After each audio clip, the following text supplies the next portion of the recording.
Қазақ даласындағы оқу ағарту ісі сонау ғұн дәуірінен бастап алып, орта ғасырларда негізі қаланды. Алғашқы медреселер пайда болды. Бұл кезең Аристотельдің ізбасары, ғұлама ғалым, әрі ойшыл, екінші ұстаз атанған Әбу Насыр әл-Фарабидің есімімен тығыз байланысты. 19 ғасырдың соңында діни медреселермен қатар зайырлы білім ошақтары ашыла бастады. Көрнекті ағартушы педагог ғалым Ыбырай Алтынсарин қазақ балаларының сауатын ашып, ұлттық мектептердің негізін қалады. 1920 жылы Қазақ АКСР халық ағарту комиссараты құрылып, оны ұлт ұстаз Ахмет Байтұрсынұлы басқарды. 1924 жылы Қазақстандағы ағарту қызметкерлері мен ғалымдардың тұңғыш съезі өтті. Онда Алаш партиясының көшбасшылары ғылымның дамуы, терминология, мектеп бағдарламалары, оқулықтар дайындау, мұғалімдерді даярлау бойынша техникумдар мен институттар ашу секілді білім берудің өзекті мәселелерін талқылады.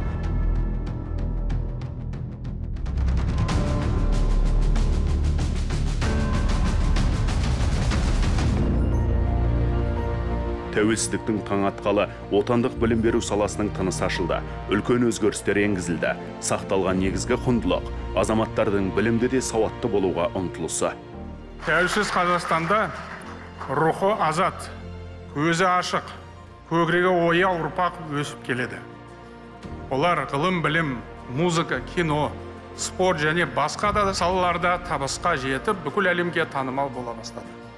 Осы серпілістің қарқынын сақтай отырып, оны күшейте түсу мемлекеттің міндеті. Бұл міндетті абыроймен атқарсақ, қазақтың ренессанс дәуірі, яғни түбегейлі өзгерістер заманы келеді.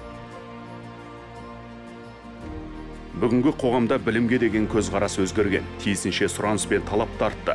Ендігі мақсат жас ұрпаққа сапалы білімді, адамзаттық және ұлттық құндылықтарға негізделген саналы тәрбиемен ұштастырып беру. Осы орайда ардагерлер кеңесін құру, ұрпақ сабақтастығын, ұлттық кодты сақтай отырып, көштің алдында жүруге ықпалдасатыны сөзсіз. Біз егемендік алған алғашқы күннен бастап үлкен өзекті өзгерістер жасадық. Оқу құралдарының барлығының мазмұнын өзгерттік. Оқу жүйесінің де ұйымдастыру жүйелерінің барлығын өзгерттік. Білім сапасын жақсартудың бірден бір жолы ол осы білім жүйесіне білімі терең, тәжірибесі мол, ұлағатты ұстаздарды тарту керек. Осы жұмыс Қазақстанда қазір жақсы басталып кетті.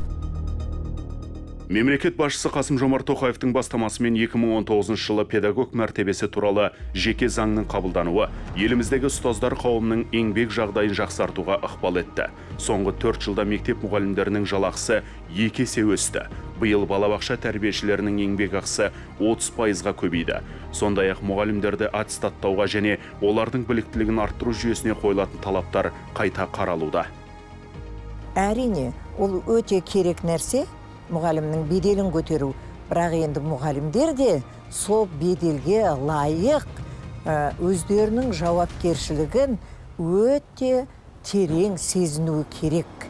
Мұғалімнің білімділігі, біліктілігі, шәкіртіне деген оның жанашырлығы, жауапкершілігі, жүрегінің жылылығы, тілінің жылылығы, міне ол бедел әкелетін дүние сол мұғалімге, ұстазға. Ондай қасиеті бар ұстаз шәкіртінің жүрегінің төрінен орын алады. Қазір педагогтар сабақты түсіндіру және оны сұраумен ғана шектелмейді. Бүгінгі таңда мұғалім жай сабақ беруші емес, ұстаз, ағартушы, баланың шамшырағын жағушы. Қазір енді әр мектепте интернет болғандықтан, Kahoot, Quiz сияқты платформаларды қолданып, сабақтың ішінде оқушыларға сол тақырыпқа бойынша сұрақты қоя аламыз. Және ол өте қызықты, өте интерактивті ойын сияқты ретінде өтеді. Ол оқушылардың сабағына деген қызығушылығын артады және үлгерімін артады. Яғни оқушылар тақырыпты одан да көп, одан да тез түсінеді. Біздің оқушыларымыз политілдік оқушылар, яғни олар ағылшын, орыс, қазақша тіл бәрін жақсы біледі және жақсы үйренеді. Президент биылғы жолдауында салаларды цифрландыруға түбегейлі басымдық беру керек екенін алға тартты. Бұл бағытта айтарлықтай жетістіктер бар.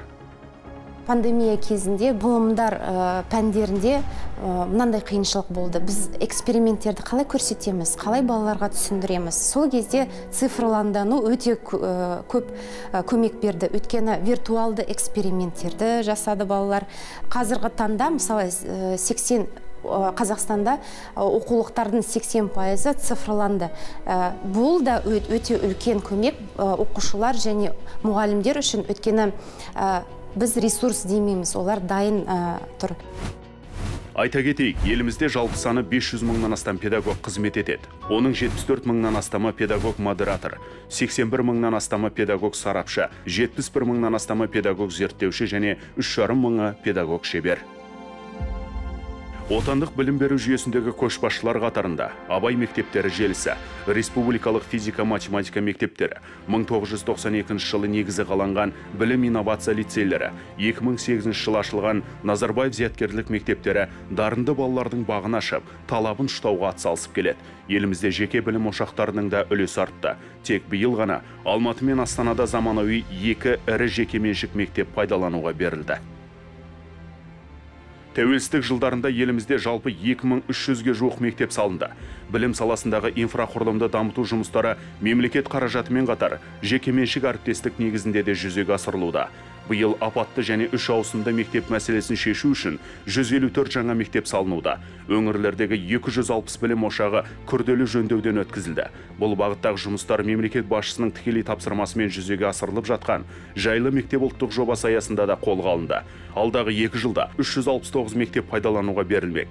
Әрине, білім ошақтары заманауи технологиялық құралдармен жабдықталады. Физика, химия, биология, STEM бойынша пәнді кабинеттердің санын биыл 1700-ге жеткізу жоспарланған. Заманауи үлгідегі мұндай кабинеттер оқушылардың тәжірибе жинақтауына, дағдыларын бекітуге мүмкіндік береді.